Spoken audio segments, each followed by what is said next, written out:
Así que les voy a pedir que un representante de cada uno de sus grupos pueda estar. Yo me imagino que voy a estar más libre para poder sortearles y demás. Eso de las 11 de la mañana sería lo ideal. Vengan 11 de la mañana, hacemos los bolillos y sorteamos los horarios. Les explico bien rápido de que va a ser un horario de 4 horas para que ustedes se den tiempo. Por ejemplo, dentro de los horarios va a estar el jueves, que nos encontramos, ¿no? Y los viernes igual. Entonces va a haber un equipo que va a venir en la mañana, que casi me va a tomar toda la mañana. Digamos que comienza a las 8 y se van a ir a las 12.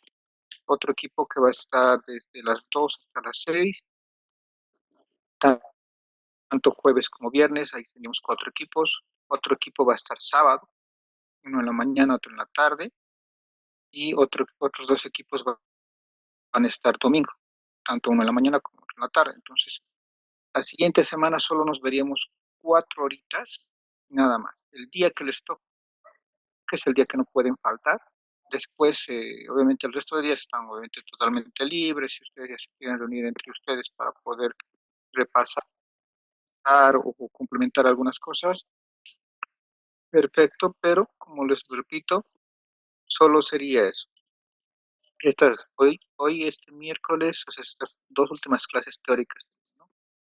Y este jueves y viernes que van a ser sus últimos exámenes prácticos, y el examen final sería el de la siguiente semana, donde solo van a venir 4 horas. ¿Ya? Bueno, habiendo recalcado aquello, mañana no se olviden, por favor, a las 11 de la mañana los espero a los representantes de sus grupos de ustedes, que tendrían que ser 4 personas que van a venir a sortear. Bueno, ahora sí, iniciaremos, creo que hasta la mayoría, manejo de trauma de tórax. El manejo de trauma de tórax, doctores, va de la siguiente manera. Primero, los objetivos. Hay que identificar e iniciar el tratamiento de las lesiones que comprometen la vida. Hay que hablar de lo que es la toracotomía de emergencias, identificar e iniciar el tratamiento de las lesiones potencialmente mortales y describir el manejo de estas lesiones. En ese entendido, vamos a ver lo siguiente, que ahora vamos a hablar de 2 letras, ¿no? De la A y la B en todos los acrónimos, en todas las guías que siempre leemos, ¿no? La CLS, la TLS y la FCCS. Bueno, en ese tenor hay que ver esto. La nomenclatura que el ATLS, que es la guía más antigua en trauma, que por una época después salió el PHTLS, el ITLS y demás, pero la más antigua es el ATLS, la que está más estructurada, por decirlo así. Entonces, dividió desde sus inicios al trauma de tórax en estas dos, que muchas veces no se entiende, ¿ya? Porque miren, esta dice lesiones que comprometen la vida y esta dice lesiones potencialmente mortales. Entendiéndolo, literalmente ambas pueden llegar a matarte, pero unas son emergencia y otras son urgencia. Estas son las emergencias. Primer punto, entonces, lesiones que comprometen la vida son emergencias, lesiones potencialmente mortales son urgencias. Segundo punto, estas de aquí solo se diagnostican por clínica. Estas de acá necesitan métodos de apoyo diagnóstico. Y esto quiero que les quede bien claro porque es legal inclusive, ¿ya? Es prohibido, literalmente acá, está proscrito que ustedes me pidan algo. O sea, si la están dudando y le piden radiografía, ecografía, tomografía, resonancia, lo que ustedes vean por conveniente, y le piden a estos pacientes, literalmente, y el paciente se complica, eso es mala praxis y negligencia médica. Ya hay personas que están en la cárcel por ese dato, ¿ya? Siempre se los repito, para que no cometan ese error. En estas otras, obviamente, van a poder sacar lo que ustedes quieran. Si quieren, si dudan, siempre van a sacarle 1000 radiografías. No va a haber ningún inconveniente, ¿ya? Pues solo en estas de acá arriba no se saca nada. Todo es clínica. Y también lo otro importante, estas de aquí arriba tienen doble tratamiento. ¿Qué significa? Que tienen un tratamiento inicial, ¿ya? Que sería se dice tratamiento de salvataje para salvarle la vida, que de eso vamos a estar a cargo ustedes y yo como médicos de emergencia. Y el tratamiento definitivo recién llamarían a un cirujano, ¿ya? Entonces, siempre les digo de esta manera, bajo los últimos estudios que se han hecho en Estados Unidos, se dice que el trauma de tórax de este lado, de las emergencias, más del 95% lo manejan ustedes, los médicos de emergencia, no yo, literalmente. El cirujano como tal se hace cargo apenas del 3 al 4%. Y aunque no crean algunos de ustedes que quieren ser cirujano de tórax, es el que menos va a haber emergencias. Ellos estudian más para operar tumores, cosas programadas. El 1% va a haber de cirugías, bueno, de las patologías de tórax, el cirujano de emergencias es el cirujano de tórax. Entonces, les vuelvo a repetir, ustedes van a manejar esto de acá. Entonces, se diagnostica en la revisión primaria, solo con clínica, y son emergencias. Y está prohibido sacar métodos de apoyo diagnóstico. En ese tenor, entonces, doctores, otra definición que quiero que aprendan es esta de aquí, que te dice sin señales de vida y sin signos vitales. Sin señales de vida y sin signos vitales. Ambos, miren, no tienen presión arterial, pero estas de acá no hay esfuerzo respiratorio, no hay actividad eléctrica cardíaca y no hay reactividad pupilar. Estos tienen muerte clínica. Estos otros, en cambio, están con esfuerzo respiratorio, con actividad eléctrica cardíaca, con reactividad pupilar. Por la diferencia, ¿no? Las que no tienen y las que sí. Esta es la muerte. Se van acordando que cuando ustedes escribían en el expediente clínico le ponían cualquiera, no es muy diferente pacientes sin señales de vida que pacientes sin signos vitales. Cuando hablamos ahora de lo que es el trauma no penetrante y penetrante, tal vez es la clasificación más antigua, pero también la más prolija en el sentido de hablar de trauma en tórax, en abdomen y casi en todo el cuerpo. El no penetrante, o también llamado contuso o cerrado, y el penetrante, también llamado trauma abierto, que puede ser por arma blanca o por proyectil de arma de fuego. No me van a decir por arma de fuego, es por el proyectil que se perfora, por proyectil de arma de fuego. Dentro de estas, miren que existen los accidentes de tránsito, caídas de altura, aplastamientos, explosiones, traumas directos y las iatrogénicas. Ahora, vamos a retroceder un poquito. Todas estas que les estoy nombrando, por más que parecerían que solo van a dar un tipo, pueden ser ambos tipos. ¿Por qué? Porque el accidente de tránsito, el aplastamiento, las caídas, las mismas explosiones, iatrogénicas y aplastamientos, traumas directos, pueden llegar a dar un golpe directo, ¿no? Tanto al corazón como al pulmón, y un trauma cerrado. A la misma pueden también generar fracturas de las costillas, lo cual va a generar a su vez que estas costillas se fracturen y generen una punta, si quieren, y esa punta pincha el corazón, al pulmón, entonces también al mismo tiempo puede ser trauma penetrante y contuso. En el caso de las explosiones, como ven en la imagen, la explosión como tal me va a empujar hacia un lado, trauma contuso.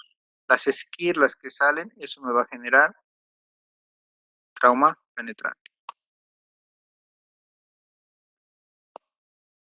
Dentro del manejo inicial, oír la respiración, observar el tórax, palpar el pulso, examinar el cuello, auscultar y la presión arterial como tal. Eso es el manejo inicial. Eso sería, en eso se puede, digámoslo así, esquematizar de manera bien rápida qué es lo que ustedes van a hacer cuando dudan o cuando están sospechando, en todo caso, de un trauma de tórax. ¿Y qué es lo que vamos a hacer para estabilizarlo? Lo que hemos aprendido hasta ahora, ¿no? En reanimación inicial hay que mejorar la ventilación, oxigenación, hay que restaurar la circulación, estabilizar el tórax, cubrir las heridas, aliviar el neumotórax a tensión, restaurar el volumen sanguíneo y, si es acaso fuera necesario, una pericardio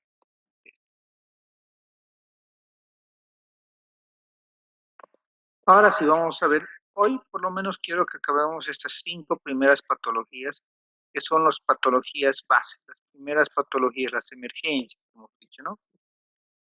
Lesiones que comprometen la vida. ¿Cuáles son? Son estas 5.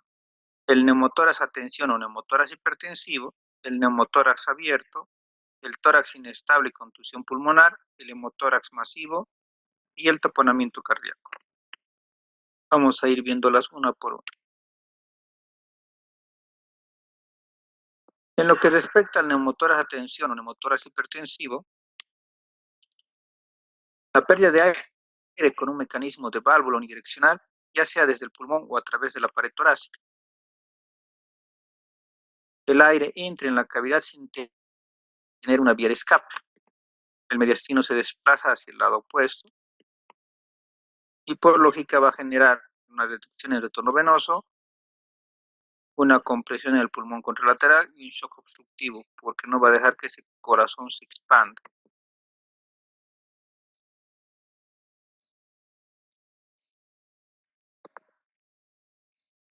Y como podrán ver acá le han apuñalado con un arma blanca. ¿Qué es lo que estamos esperando en el neumotor hipertensivo? ¿Por qué se suscita? Porque ingresa un arma blanca, por ejemplo, lesiona al pulmón y uno generalmente lo saca. Bueno, hay ocasiones en las que lo dejan, pero cuando nosotros lo saquemos los otros médicos, ¿qué va a ocurrir? Sacamos del lugar, el pulmón se empieza a colapsar, se vuelve bien pequeñito, pero lo malo, en cierta forma, es de que ese orificio por el cual ha entrado el arma blanca se va a sellar. ¿Por qué? Si se acuerdan, los músculos intercostales externos e internos, uno va hacia este lado y el otro va hacia el otro lado, no se cruza. Entonces, como estímulo directo, se sellaría. Entonces, la ventilación mecánica con presión positiva en paciente con lesión de pleura visceral, el neumotórax simple son otras causas, fracturas de la columna dorsal con gran desplazamiento, y esto nos generará lo siguiente, como clínica dolor torácico, falta de aire, dificultad respiratoria, taquicardia, hipotensión, desviación traqueal en sentido contrario al lado de la lesión, ausencia de ruidos respiratorios en un hemitórax, elevación de un hemitórax y movimientos respiratorios, distensión de las venas del cuello y cianosis. ¿Por qué todo eso es la causal? Aquí le apuñalan, empieza a fugar aire, ¿no? Porque le han sacado el puñal, se ha sellado esa entrada, entonces todo este aire que está escapando genera presión. Miren, el pulmón ipsilateral, ¿se acuerdan que les dije alguna vez? Ipsi significa del lado lesionado, entonces este es el pulmón que se está colapsando desde el lugar lesionado. Está desviando, si se fijan, la tráquea al lado contralateral. El pulmón contralateral también está sufriendo compresión. Entonces sí o sí va a tener insuficiencia respiratoria, por lógica. Segundo, está comprimiéndole al corazón. Entonces, si el corazón queda comprimido, se llama hipodiastolia, que va a generar a su vez, ¿qué cosa? Va a generar precarga disminuida, postcarga disminuida y por lógica, shock. Pero si se fijan acá, está en el lado izquierdo. Estas venas de acá están viniendo a conformar la vena cava superior, las que bajan del cuello, las yugulares, van a terminar siendo colapsadas por la presión, ¿no? Aquí arriba. Entonces, ¿qué nos va a generar? Ingurgitación yugular, ipsilateral, o sea, del lado lesionado. Ahora, si ustedes recuerdan, el tener ese tipo de lesión, aquí está justamente, imagen más didáctica, se desvía hacia el otro lado y el corazón igual va a empezar a aplastarse, si quiere. Entonces, va a tener, en otras palabras, este paciente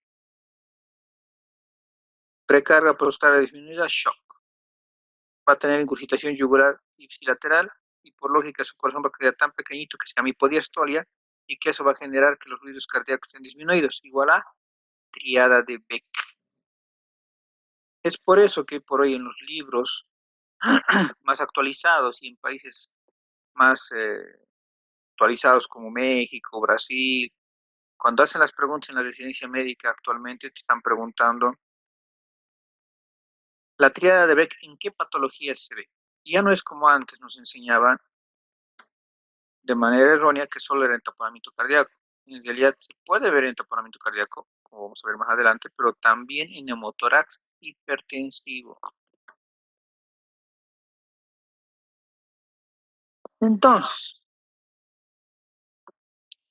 las consecuencias de esta fuerte desviación del mediastino va a generar dos cosas. Una fuerte disminución de la superficie respiratoria y una compresión y acotamiento de la vena cava superior y vena cava inferior. Lo cual, a su vez, va a generar insuficiencia respiratoria por un lado, cianosis, acidosis respiratoria, shock. Y por el otro lado, la ingurgitación yugular, les decía, ipsilateral, falla en el llenado auricular, hipodiastolia, que se llama así el corazón pequeñito que les dije, y por lógica, taquicardia para tratar de compensar y shock. Entonces, si yo o alguien les preguntara, ¿el neumotórax hipertensivo puede causar shock? Sí. ¿Por qué vía? ¿Cuáles son las cosas que le causan shock al neumotórax hipertensivo? Porque uno cuando no sabe y solo te dicen neumotórax, suena aire y ¿por qué? Pues va a estar choqueado, ¿no? Entonces, las dos causales grandes por las cuales el neumotórax hipertensivo tiene shock son la insuficiencia respiratoria más la hipodiastolia. Las dos sumadas generan el shock que va a tener ese paciente. Si es que le hubiéramos sacado radiografía, que ya les digo otra vez está proscrito, pero ¿qué hubiéramos visto? Un colapso del pulmón lesionado, una fuerte desviación del mediastino, horizontalización de las costillas y el descenso del diafragma de ese lado. Pero como no sacamos radiografía, entonces no lo vamos a ver, pero eso es lo que se vería.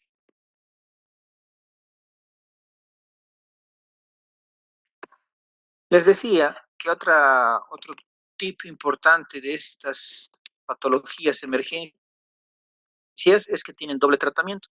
Un tratamiento inicial o también llamado de salvataje, que lo vamos a hacer todos nosotros, ustedes y yo, que trabajamos en emergencias.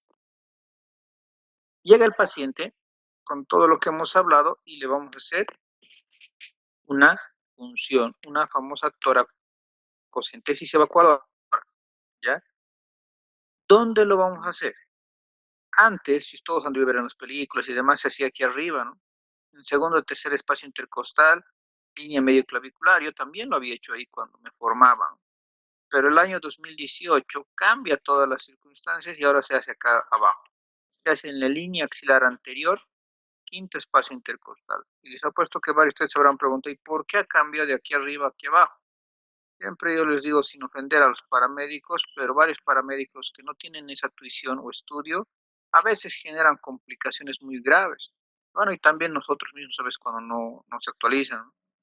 Cuando ingresaban muy adentro o metían un catéter muy grande, y dense cuenta que era en esta zona, lesionaban o grandes vasos y lo convertían en neumotórax, teníamos que operarlos de emergencia, o lesionaban o generaban una lesión del plexo braquial y ese paciente no volvía a mover todo su brazo. Entonces, por esas circunstancias que se cambió y hoy en día se acaba. Quinto espacio intercostal y axilar anterior, ¿ya? Ahora, la pregunta del millón, le pongo la agujita, perfecto, ¿qué aguja? La verde para arriba, o sea, la verde, la rosada, pues, ¿no? Entonces, le pongo la aguja. ¿Por cuánto tiempo? Y esto del cuánto tiempo tiene que ser bien puntual para ustedes. Yo siempre se los voy a dividir así, en el paciente consciente y en el inconsciente.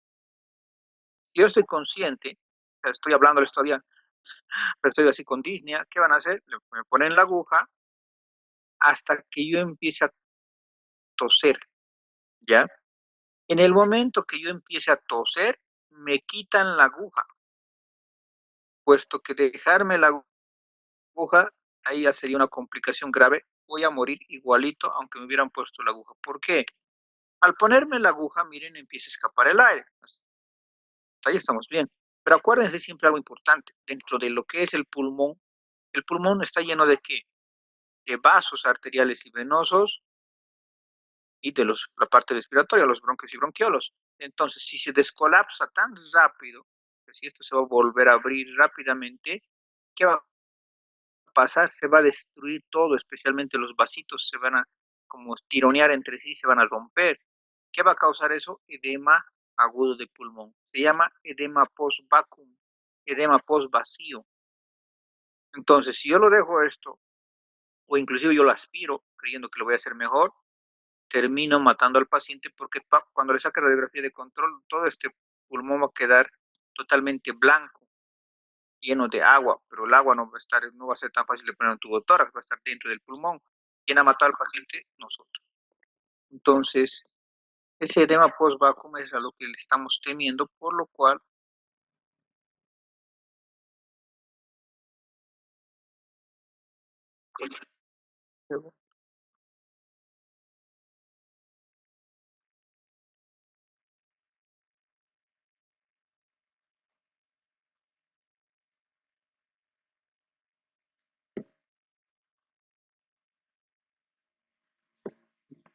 entonces les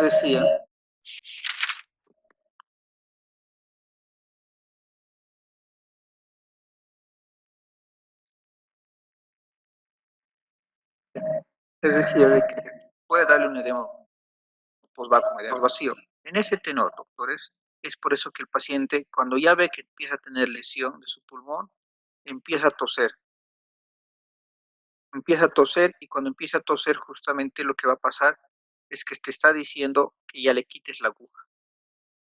Apenas empieza a toser, haciendo una tos seca, le quitas la aguja, ¿ya? Y les apuesto que cuando le quiten el pulmón va a estar por aquí más o menos.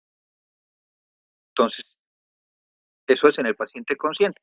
Pero si ya estuviera inconsciente, porque acuérdense que justamente el neumotórax hipertensivo es una causal de paro, entonces se le deja exactamente por 10 segundos la aguja, ¿ya?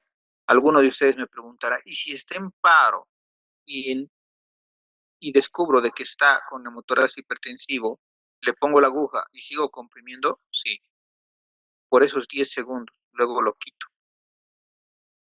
¿ya? ¿Por qué?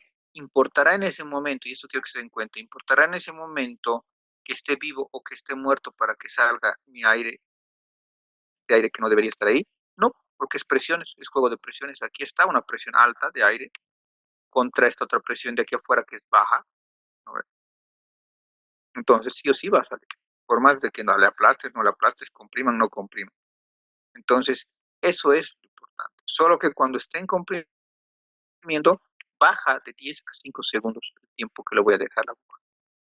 Porque el 10 segundos es en el paciente inconsciente, pero en paro, si estás comprimiendo, solo son 5 segundos. Porque al hacer la compresión, obviamente vas a generar presión. Va a empezar a salir un poquito más rápido o más fuerte, ¿ya? Y ahí está la agujita, como les decía. Y cuando ya, o sea, no tendría por qué descolapsar todo. Y luego se quita, ¿ya? Eso es lo importante. Ese es su tratamiento inicial.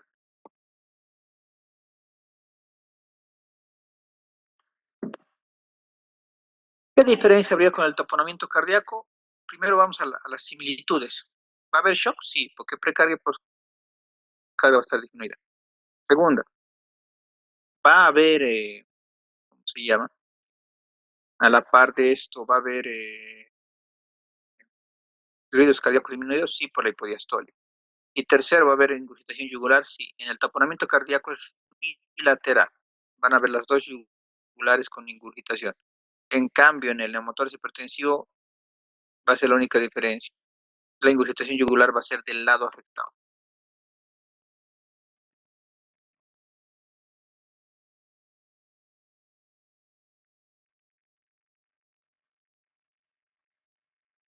Pero, si me preguntan, ¿se usaría? La verdad, no. Pero como les dije alguna vez, ustedes tienen que saberse casi todo lo teórico también porque van a tener un certificado, un título que ya que saben emergencia, ¿no? Pero sí se creó los grados del neumotórax, ¿ya? En realidad, no podríamos usarlo porque, y les acabo de decir ya varias veces de que no le pueden sacar radiografía, ¿no? Pero miren, el grado uno no es el laminar, que alguna vez lo han debido ver, poquito aire. El grado 2 tiene que estar hasta la línea medio clavicular y el grado 3 tiene que estar hasta por dentro de la línea medioclavicular.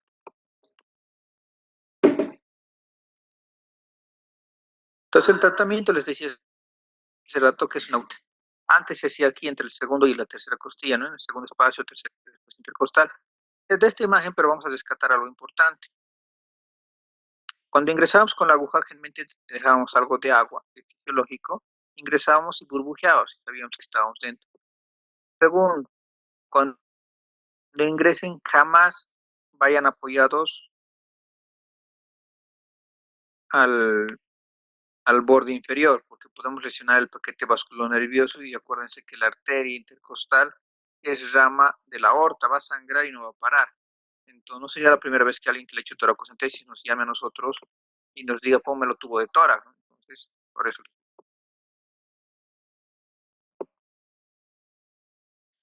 Yo lo que hago y lo que enseño, generalmente les digo a los residentes, a los internos que les dejo hacer, choquen acá, choquen en la costilla.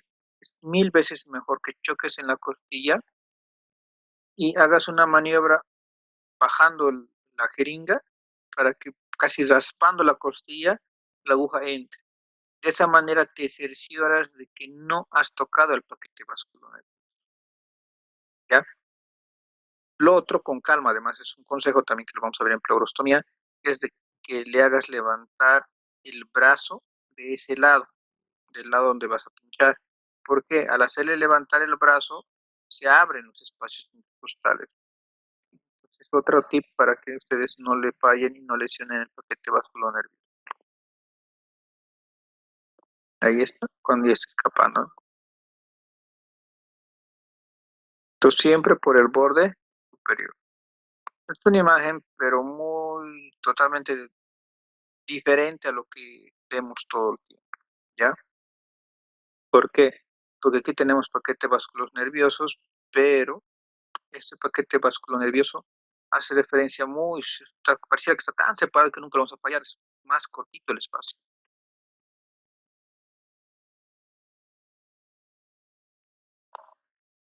Y el tratamiento definitivo, les dice que estas 5 patologías tienen un tratamiento inicial y un tratamiento definitivo. El tratamiento inicial es la agujita, el tratamiento definitivo es el tubo de tórax.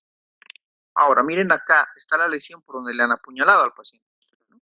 Se nota, pero más que ya tengas la lesión, jamás se pone el tubo por la misma herida, es lo peor. Y esto les digo porque hasta colegas cirujanos veo en el día a día que creen que es más fácil porque por eso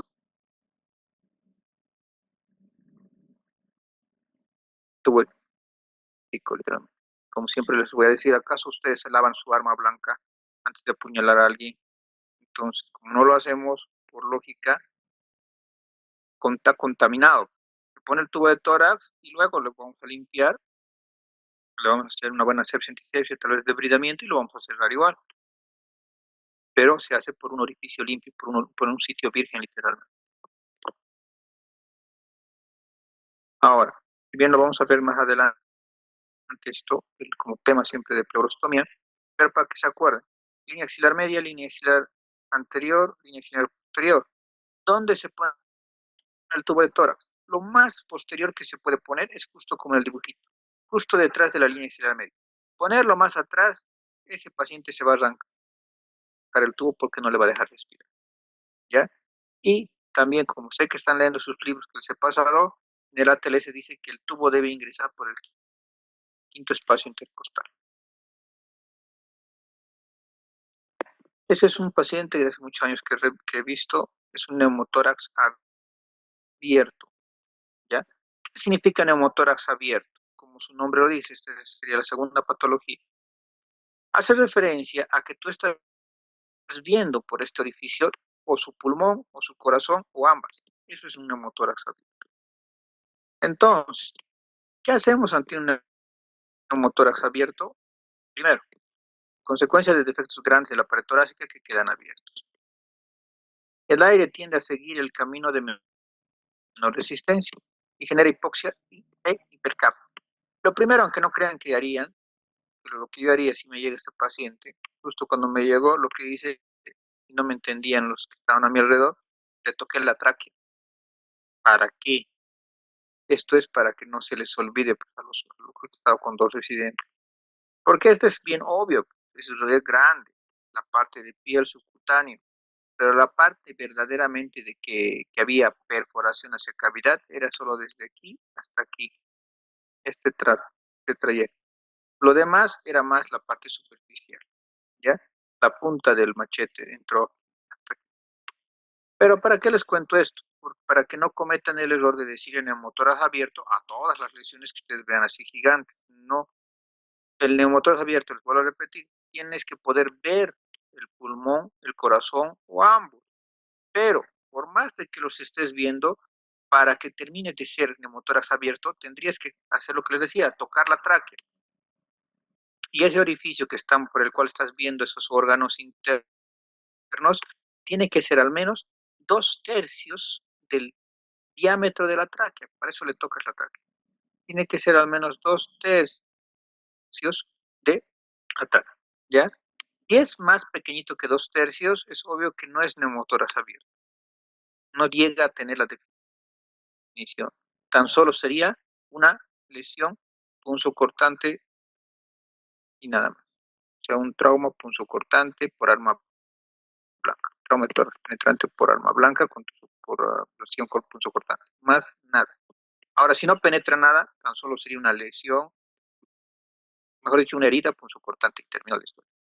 Trauma, cuando lesiona, siempre se pone la palabra trauma cuando haya pasado literalmente lo que es la pleura, y en el abdomen lo que es el peritoneo. Entonces, si no, no hubiera pasado nada, esto solo sería, y aquí estoy viendo el músculo, y no ha tocado nada hacia adentro, por lógica sería una herida punzocortante. Nada más.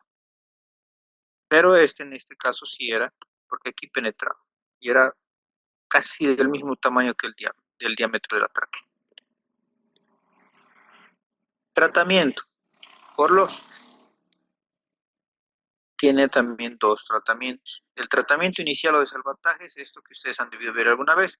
Se llama válvula unidireccional o válvula diafragmática, que es de esta manera, ¿no? Han debido decir que ponen un sticker, un plastiquito, y lo colas en 3 lados, como acá están viendo, 3 lados están bien pegados, y un cuarto está abierto. ¿Sí? Eso. Pero, acá viene el pero. Llegado el momento, hay que tomar en cuenta lo siguiente, de que si bien va a estar 3 lados y nada más, dice la literatura que eso va a generar de que no entre aire, pero que sí salga. Y me preguntan, más de 10 años que tengo manejando trauma, nunca pasa eso. Si me preguntan si sirve, yo les diría que no. Si me preguntan si lo hago, para que practiquen los residentes internos, les digo siempre, hagan. ¿Por qué? ¿Qué pasaría si por mala suerte fallece ese paciente? Nos metemos en el lío de la vida. ¿Por qué? Porque por no haberle hecho esto, va a decir, nos van a vender y van a decir, no, no le ha hecho el doctor lo del plastiquito, entonces ha muerto el paciente. Pues háganle, lo que yo hago es que el de más bajo rango que le esté haciendo esto, mientras yo estoy preparando el tubo de tórax. Porque el tratamiento inicial entonces sería esto, la válvula unidireccional, y el tratamiento definitivo sería la pleurostomía o tubo de tórax. Entonces, primero se pone el tubo de tórax y luego le damos el defecto, ¿ya? En el tratamiento definitivo. ¿Por qué primero el tubo de tórax? Porque si lo cierro el defecto, si lo suturo y luego quiero poner el tubo de tórax, en esos segundos que voy a tardar, literalmente le he causado un hemotórax hipertensivo, ¿no?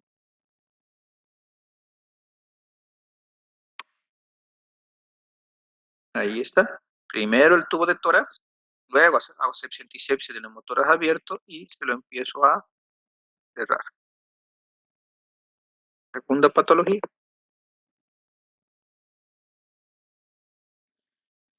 Tercera patología, el famoso tórax inestable, boletásico. Hay varios nombres que le han dado a esto. Es un segmento de la pared del tórax que pierde la continuidad ósea con el resto de la caja torácica. Hay fractura de 2 o más costillas consecutivas en 2 o más sitios. Alteración grave del movimiento normal de la pared. Movimientos paradójicos en inspiración y expiración, que generan justamente, además, una contusión pulmonar, y la cual va a generar hipoxia severa. Eso es. ¿De acuerdo a ustedes? Les ha puesto lo que es respiración paradójica. ¿Sí? ¿De acuerdo? Esto es la respiración paradójica. ¿Dónde está la lesión? Esta parte está fracturada, ¿se dan cuenta? Cuando yo inspiro y meto aire, la lógica es que todo el tórax expanda, pero esa parte se deprime, ¿no tanto? Todo está expandiendo menos esa parte que se deprime. Cuando yo expiro y boto aire y todo se deprime, esa parte se abomba, ¿sale, no? Eso es respiración paradójica, ¿ya? Hasta el 2018, antes del 17, se decía dentro de la definición que tenían que ser tres o más costillas contiguas fracturadas en dos lugares, ¿ya? 2018 sale la última edición de la TLS y dice que tienen que ser al menos dos costillas. O sea, cambia de tres, baja a dos. Entonces, en la antigua nomenclatura decía tres o más costillas fracturadas en dos lugares. Ahora dice dos o más costillas fracturadas en dos lugares. ¿Quieren ver otra imagen? Miren, esta es más grande todavía, la lesión. Más evidente, ¿no? Entonces, eso es lo que vemos en el día a día. Ay, han debido ver, yo he visto hasta el día de hoy, ver solamente sin hacer nada, porque no era mi guardia y no podía yo meterme, eran tres pacientes. Pero que ya curso han llegado a mi guardia, debe haber unos 7 a 10 pacientes. Me preguntan cuáles están vivos, los que los he visto y les van a hacer lo que yo les estoy enseñando ahora. Hay que hacerle algo, ¿no? Y la mayoría que hace, esos otros tres que literalmente se han muerto, es porque no han querido hacer nada, porque el colega se ha asustado y lo ha referido. Y creen que por referirlo, no porque llega al tercer nivel, el que sabe, el que está en el tercer nivel también va a saber qué hacer. Nadie generalmente sabe qué hacer porque se asustan. Es algo que no lo vemos en el día a día, ¿no? Sí nos llega uno o dos al año, pero no siempre. Pues como no saben, en ese momento todo el mundo se asusta. ¿Qué se debería de hacer? Primero, la definición para que les quede más claro. Esta es una imagen del Schwarz antiguo. ¿Se acuerdan que les dije hace rato? Hasta el 2017 eran tres o más costillas fracturadas, contiguas, fracturadas en dos lugares. 2018 para adelante es dos o más costillas contiguas fracturadas en dos lugares. Por eso se da la respiración paradójica, ¿no? Un pedazo que está entrando y saliendo. 2020, casi 2021, le aumentan y le ponen en la definición o le ponen cinco costillas contiguas fracturadas en un solo lugar, de manera lineal. 1, 2, 3, 4, 5, 6, 7. Y justo siempre se los muestro esta imagen para que se den cuenta de algo. El 2023 entra en el examen del ENARM de México, entra una pregunta que pocos respondieron, porque decía lo siguiente, decía, eh, todos los tórax inestables tienen respiración paradójica. Y todos pusieron sí. Y la respuesta es no. Solo aquellos que tienen la doble fractura en la misma costilla tienen la respiración paradójica. Los que tienen la fractura lineal de 5 o más costillas, que también se llama tórax inestable según la nueva definición, no presentan. O sea, no todos los tórax inestables por la definición actual tendrían que tener respiración paradójica. Ahora sí. Entonces, ¿qué es lo que pasa? Ha sufrido el golpe, ¿no? El golpe ha sido tan fuerte que ha generado fractura de dos o más costillas. Que sea perfecto, ha fracturado las costillas. Ese golpe ha tenido tanta fuerza para haber fracturado la costilla, no es tan fácil, se darán cuenta ustedes, fracturar una costilla, pero además ese golpe ha generado que esa costilla golpea al pulmón. ¿Qué nos pasa cuando nos golpeamos cualquier parte del cuerpo? Hay edema, misma idea. Se lesiona por dentro, sangra un poquito, pero hay edema. Esa es la contusión pulmonar.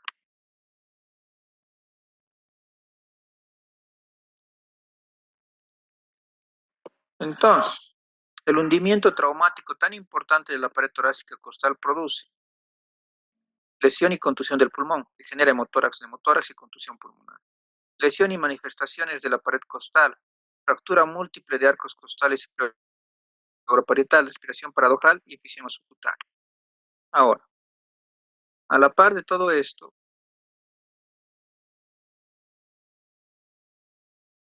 esto es lo que quiero que me entiendan. En la inspiración, esa parte se desprime. En la expiración, esta parte se abomba.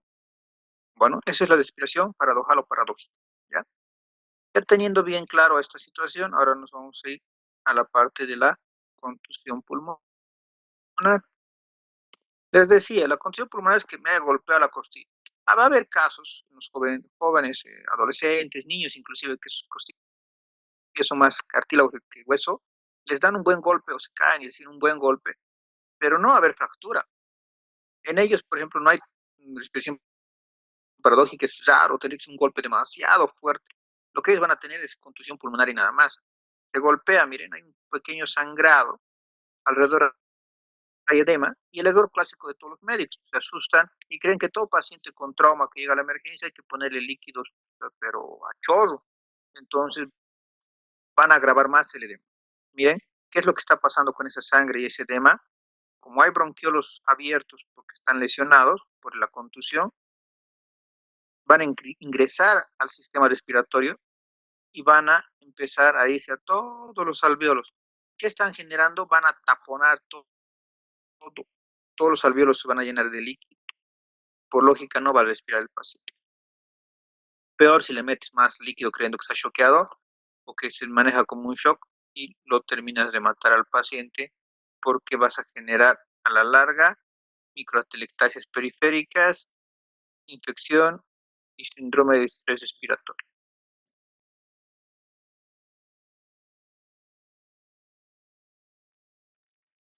Entonces, lo importante es eso, que entiendan que el golpe que ha sufrido, la contusión pulmonar, también hay que manejarla. Todo el mundo se asusta por el tórax inestable, por lo que el hueso se está moviendo así, pero nadie se pone a pensar, ¿y qué hago con la contusión pulmonar?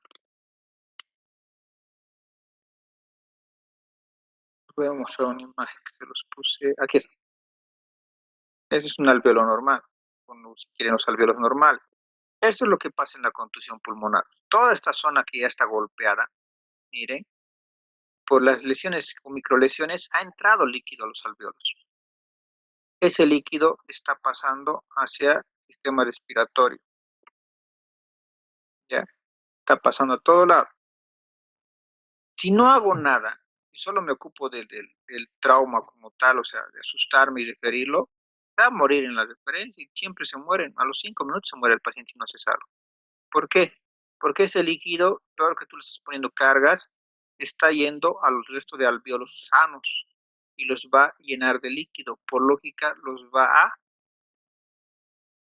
inutilizar y no va a haber justamente respiración. Ya, eso es lo que. Entonces, lo que se trata de hacer en estos casos es lo siguiente. ¿Cuál es el tratamiento inicial? Mejorar ventilación, oxigenación, reanimación con líquidos y analgesia. Pero todo se basa en lo siguiente. Tratamiento inicial. Tienes al paciente, tienes que intubarlo. Y es por eso que se muere. Esos 3 pacientes que les cuento, uno de ellos justo fue en el hospital que de trabajo, con el colega cirujano, de años y todo, pero mucho también requiere que te hayas formado viendo trauma o no. Entonces, yo le dije, pon intubarlo al paciente. Y me dice lo que siempre les digo a ustedes, que no me digan jamás, pero está hablando. Yo nunca pregunté si hablaba o no hablaba, o sea, no le estoy intubando porque hable o porque no hablo. No es un criterio, pero sí es un criterio el darte cuenta de que el paciente va a requerir mayor ventilación u oxigenación. Y me acuerdo, yo estoy bueno, el hospital está a 7 minutos del viejo, lo refieren y se muere en la referencia. 7 minutos. Vuelve la ambulancia con el paciente muerto. Entonces, ¿por qué ha pasado eso? Porque este tubo endotraqueal no han querido ponerle. ¿Para qué yo quería que le pongan? ¿Para qué quería que le intuben? Porque sea que estuviera conectado a un ventilador mecánico o al interno que está pulseándolo, va a ser presión positiva, ¿se dan cuenta? Al hacer presión positiva, va a hacer que el pulmón esté expandido casi en su totalidad.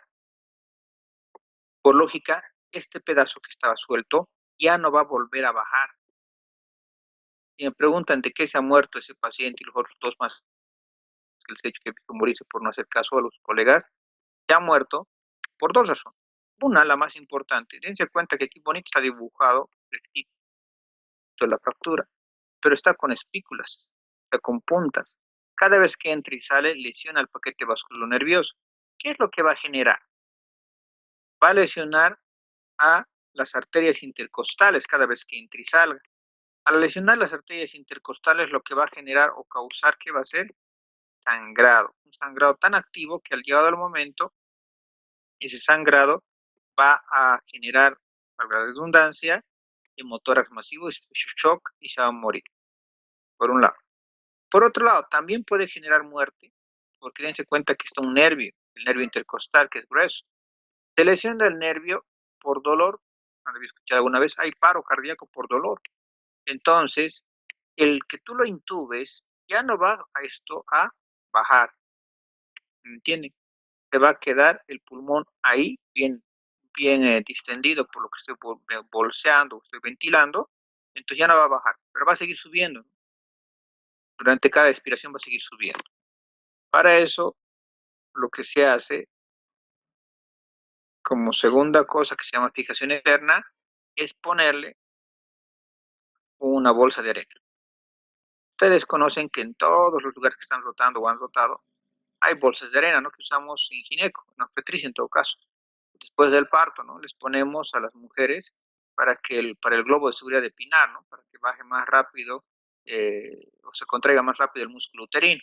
Entonces, toda emergencia en Bolivia y en el mundo tiene esta bolsita de arena. En el extranjero no es de arena, es de otro material. Pero acá en Bolivia hacemos de arena, ¿no? Unas bolsitas, todos han de ver. Le pones eso más. Entonces, con esto ya no dejarías que suba. ¿Se dan cuenta? Hemos estabilizado. Es como si lo hubieran operado a ese paciente. Porque cuando yo hablo fijación interna es intubar. Fijación externa es ponerle este peso. Entonces, ¿cuál sería el tratamiento inicial o de salvataje en tórax inestable? Fijación interna y externa. Cuidado que crean y se equivocan como muchos que creen que esto es fijación. Esto no es fijación. O sea, no entra dentro de la definición de fijación interna y externa. O sea, de que le van a entrar a operar, sí, pero por si acaso, cuidado que crean que yo como ese colega, ¿no? Que lo refieren al Viedma y que ahí están dos cirujanos de tórax y que le van a operar todo bien y bonito. Jamás pasaría aquello. Si preguntan a cualquier cirujano de tórax, no se opera de manera inmediata o de emergencia esto, porque esto, si me preguntan, es recién al tercer o cuarto día, no se opera ese rato, ¿ya? O sea, sí le van a poner sus plaquitas bien bonitas de titanio para que se sellen, ¿no? Pero en realidad no, no es algo que se vaya a hacer, ¿ya? Es algo que se va a hacer al tercer o cuarto día.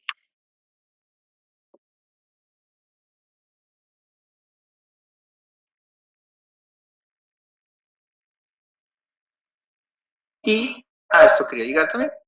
¿Y cómo manejo la contusión pulmonar? No dándole mucho líquido. Y la misma intubación va a ayudar. ¿Por qué? Se llama reclutamiento alveolar. Si yo lo intubo súper rápido, no voy a permitir que este líquido y sangre que estaba yendo por los bronquioles pase a todo lado. No lo voy a permitir. Entonces, de esa manera estoy reclutando alveolos. Los estoy encerrando, si se dan cuenta, a estos que tienen líquido.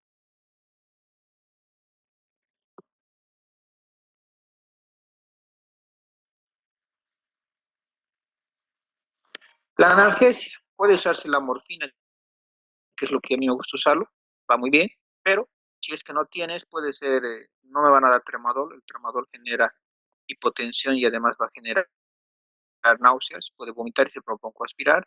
No uso mucho ketorol, siempre les digo, porque va a generar injuria renal de tipo renal a un paciente que tiene injuria renal tipo prerrenal por falta de volumen.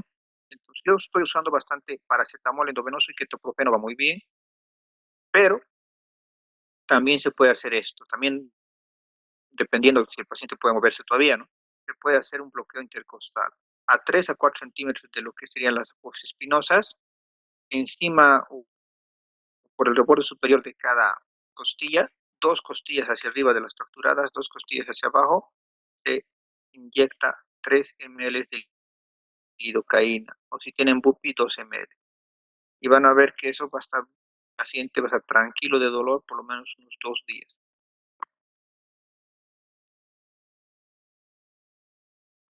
Hemotórax masivo, la cuarta patología, es la acumulación de sangre en el tórax que genere compresión pulmonar e inadecuada ventilación, que por lógica va a generar hipotensión y shock. Un paciente que hemos operado hace unos años, como pueden ver, llegó así, con su arma blanca, ¿ya? Ahora, ¿por qué causales va a sangrar tanto? Una puede ser porque ha lesionado justo la arteria intercostal al ingreso a la pared, y la segunda porque también puede haber lesionado múltiples vasos dentro del pulmón. En este caso que les muestro ahí, en la imagen, ha sido porque ha lesionado justamente al cuarto y quinto segmento pulmonar del lado izquierdo, a la língula.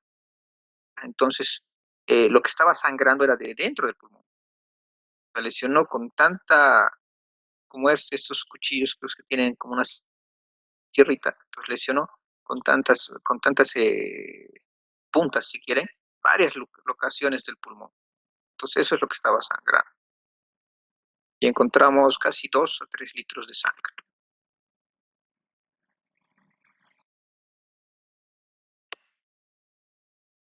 Obviamente acá no va a haber incrustación yugular, va a haber más bien venas planas, porque se supone que la sangre está yendo a algún lado.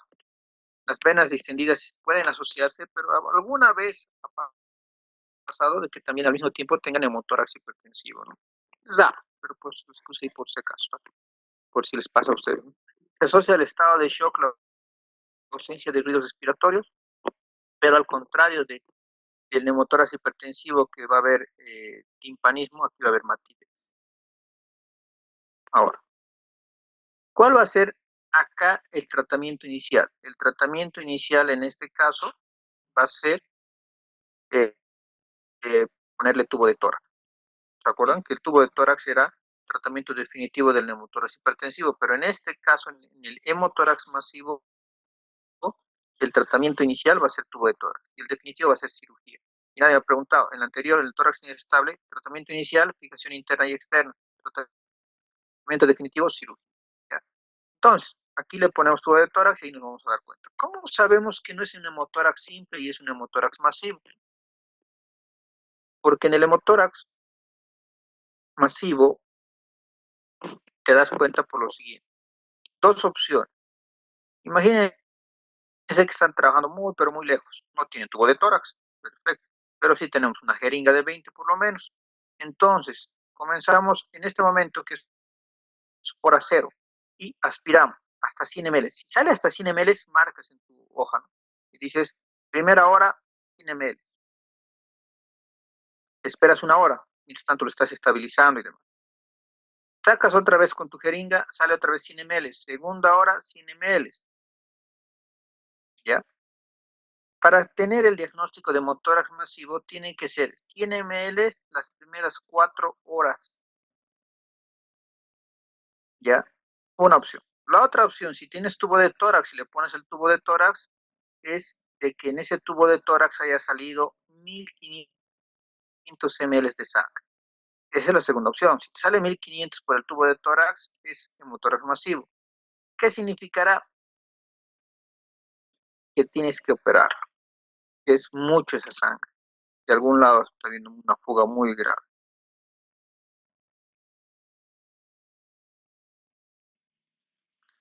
Hay clasificación de hemotórax y lo mismo que hace rato, pero también es en radiografía. Se hará, obviamente que no, pero por si alguien les preguntara, se divide de esta manera. El grado 1 debajo del cuarto arco costal, el grado 2 esté entre el cuarto y el segundo arco costal, y el grado 3 por encima del segundo arco costal. Pero como es radiografía, y hemos dicho que no se les saca radiografías a los pacientes con emergencia dentro de esta clasificación, no tendrían por qué, ¿no? Pero se ha creado, no es posible para que. Tratamiento. Entonces, obviamente, le vamos a dar volumen, pero lo importante es su tratamiento inicial, tubo de tórax. que antes se usaba, recuerdan los antiguos libros, novena, octava edición de la TLC, 36 y 40 French. El 40 French es como su dedo pulgar de ustedes, es grueso. El paciente se arrancaba el tubo o dejaba de respirar porque le dolía y así se morían muchos. Hoy en día se usa más delgadito. El 28 French se usa para aire, o sea, para neumotórax y para derrame pleural. Y el 32 French se usa para sangre o pus, que es más bajito, ¿no? Eso y se pone por el quinto espacio intercostal, ¿ya?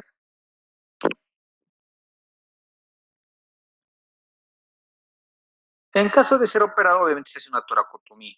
Y en la toracotomía, obviamente, buscamos qué es lo que está sangrando hasta encontrarlo y hacer hemostasis.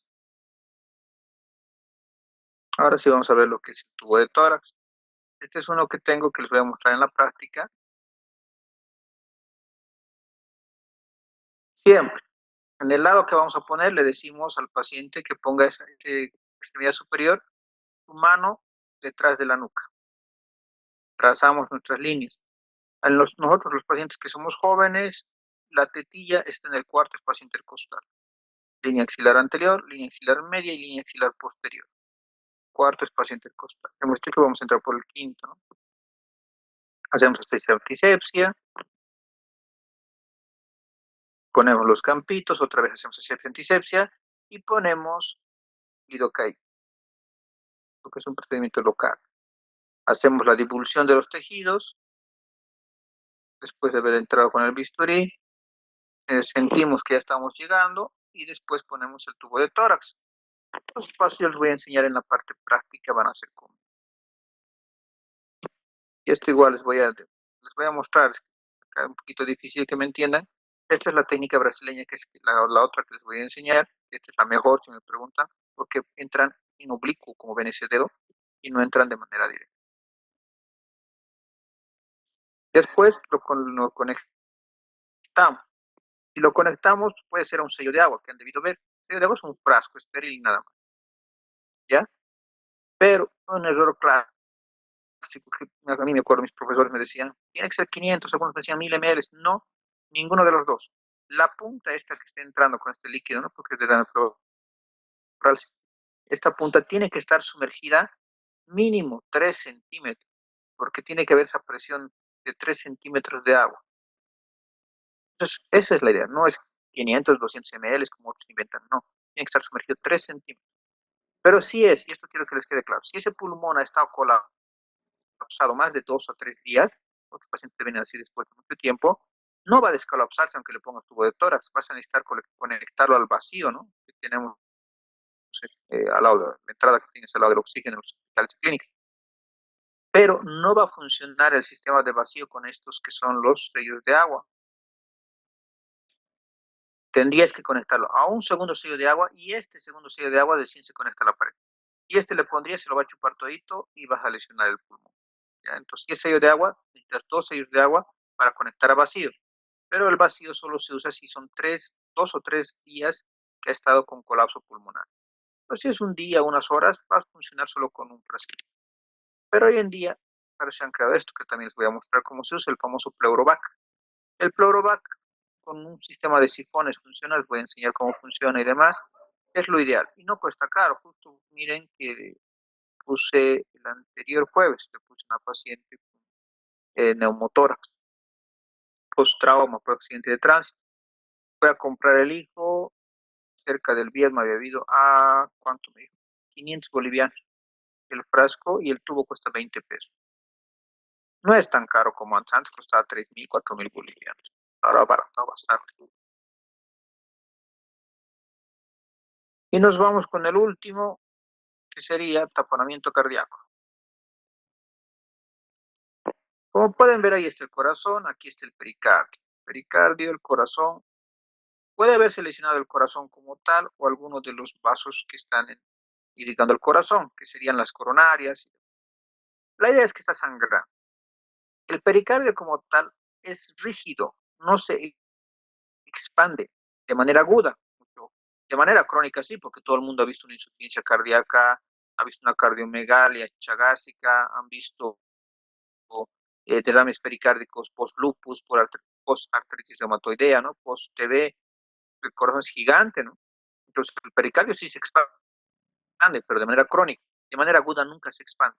Entonces, ¿qué es lo que va a pasar? Está sangrando y esa sangre, como genera presión ahí adentro y el pericardio no se expande, entonces el corazón te queda cada vez más chiquitito. ¿Qué se llama eso? O diastolia. O sea, la bomba te queda cada vez más pequeño. Precarga y poscarga disminuida es igual a shock. Y por lógica, si la bomba está fallando en eso, que no está entrando sangre, no va a recibir nada de sangre de los dos lados, ni del lado, por decirlo así como hace la relación, ni del lesionado ni del no lesionado. Entonces es bilateral. Va a haber ingurgitación yugular bilateral, shock, y por lógica, como hay hipodiastolia, corazón pequeño, vamos a tener ruidos cardíacos apagados o disminuidos. Tríada perfecta de la tríada de Pick. Un paciente que operamos de los últimos, este de acá, es el que más intriga, porque miren, este ya era más obvio que estaba con taponamiento cardíaco, ¿no? Por alocación, este es la famosa área del low, que se llaman los brasileños. Pero miren, esta es mi área de low, pero aquí está la lesión. Nadie se hubiese imaginado que había un taponamiento cardíaco. Está recontra lejos, ¿se fijan? Pero desde acá ingresó el arma blanca hasta aquí arriba. Entonces, les decía, se ha lesionado corazón o alguna cosa coronaria y está sangrando. ¿Qué vamos a hacer? Va a tener lo que hemos dicho, ¿no? Podiastolia, va a tener shock y va a tener ingurgitación yugular bilateral. Ahora, tratamiento. El tratamiento inicial, porque esto también es de las 5 patologías de emergencia, el tratamiento inicial sería una pericardiocentesis. ¿Dónde se hace? A ciegas. A ciegas podemos hacer con una jeringa de 20, ¿ya? Tocamos la apófisis hacia su lado izquierdo con una angulación de 30 grados mirando hacia el hombro del lado izquierdo. Voy ingresando, voy aspirando. Puedo sacar máximo 30 ml, nada más, y luego me salgo, ¿ya? Ahora aquí están viendo una aguja que está poniendo por acá, obviamente que sería más directo, pero eso no se hace de manera ciega. Ideal, si ya saben usar ecógrafo o tienen el ecógrafo a la mano, entonces con el ecógrafo van a ver y pueden quitar más líquido. Pero con 20 a 30 ml es suficiente, les va a dar como unos 20 más tiempo, hasta 30 minutos más o menos, cosa que lo puedas referir o que llegue alguien que sepa manejarlo y que justamente pueda ayudarte. Y si estás muy lejano, digamos, estás en Morochata, qué sé yo, en Bolívar, a 8 horas de aquí, entonces lo que haces es pericardiocentesis, pero lo que yo hago, si ustedes se animaran, es hacer con una guía, o sea, una, ¿cómo se llama? Con el procedimiento de Seldinger, o sea, con la guía que viene en el catéter venoso central, ¿no? Ingresas y lo dejas el catéter. Y cada 30 minutos abres, descomprimes unos 20 ml, tapas. O 30 ml y así lo puedes llegar. Y llegan vivos, obviamente, los pacientes. Porque estos pacientes es la bomba la que está fallando, pero le está lesionado el corazón, moriría súper rápido. Ahí está el último que operamos. Y ahí está el ventrículo derecho, está lesionado. Bueno, ahí termina esta primera parte. Y creo que así, con esto vamos a acabar radiografías, para que vayan viendo. Esta radiografía, miren, este es un neumotórax. ¿Cómo me doy cuenta? Porque las primeras veces les va a costar reconocer, ¿no? Miren que aquí está todo el pulmón, ¿se nota? Y la trama pulmonar. Todo el hemitórax está lleno. Pero aquí miren, el pulmón está hasta aquí. Algo que me enseñaban los mexicanos es, me decían, mira la placa y lado por lado mirame. Esto es el bronquio fuente. Desde aquí me hacían ir con mi dedito en el negatoscopio, ¿no? Para que choque, choca, choca, choca, choca, choca, y se dibuja lo que es y pulmón colapsado. Neumotor.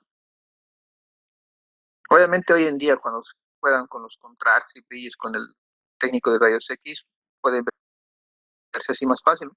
Miren, este se nota clarito y este igual. Neumotórax en el lado derecho.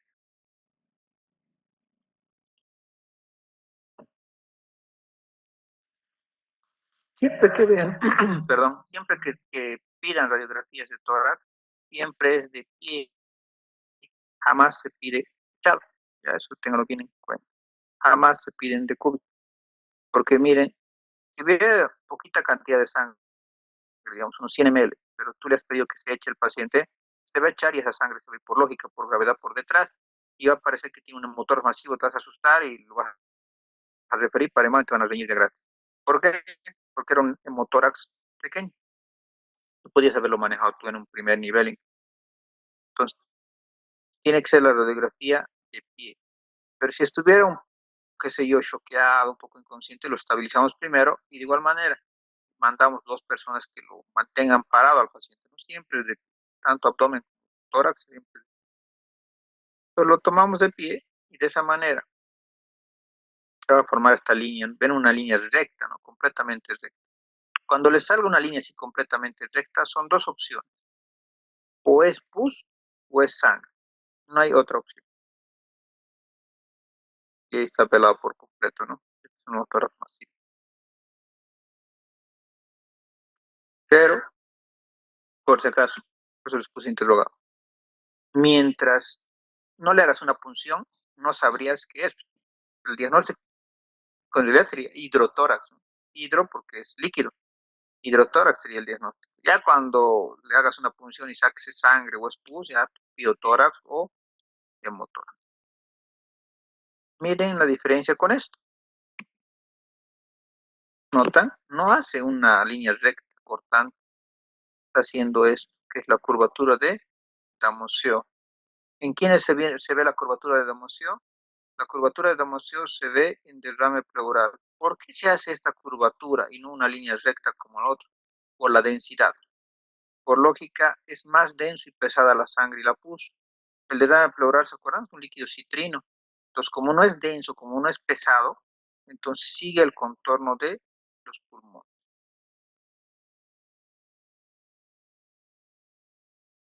Derrame pleural. Este de aquí, si revisan, no hay hemo, no hay neumo, pero entonces, ¿qué es? Es trauma de tórax, pero que ha generado contusión pulmonar, ¿notan? Esta es la contusión pulmonar. De aquí todo esto es la contusión pulmonar. ¿Por qué se ha agrandado tanto? Porque el que lo está manejando mal. Le ha puesto mucho líquido y eso ha generado que se haga más y más y más lesión de pulmón, contusión pulmonar. Y la última, tórax inestable, múltiples fracturas costales, ¿notan? Ni el paciente puede tolerar el dolor y por eso está como que una escoliosis. Y aquí está una tomografía, 1, 2, 3, 4, 5, 6, 7, 8 fracturas costales lineales. Y la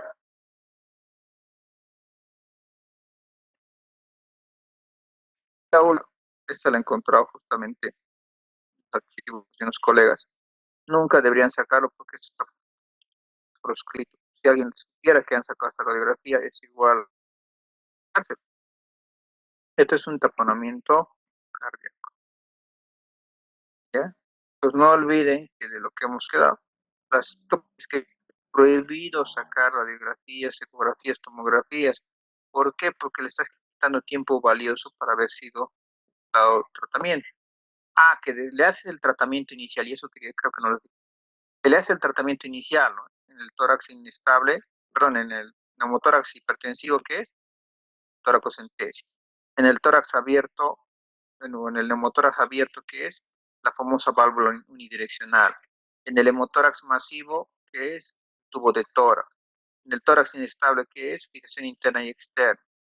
Y en el taponamiento cardíaco, que es pericardiocentesis. O sea, le haces el tratamiento inicial y está estable, puedes pedir, pero no podría estar, digámoslo así, redactado en tu expediente clínico de que no sabías qué era y que le has mandado a radiografía, ni en enfermería ni en ustedes, ¿no? Entonces, no puedes darte ese lujo de dudar y mandarlo a que se haga algún método de apoyo de ya. Bueno, y bueno, aquí vamos.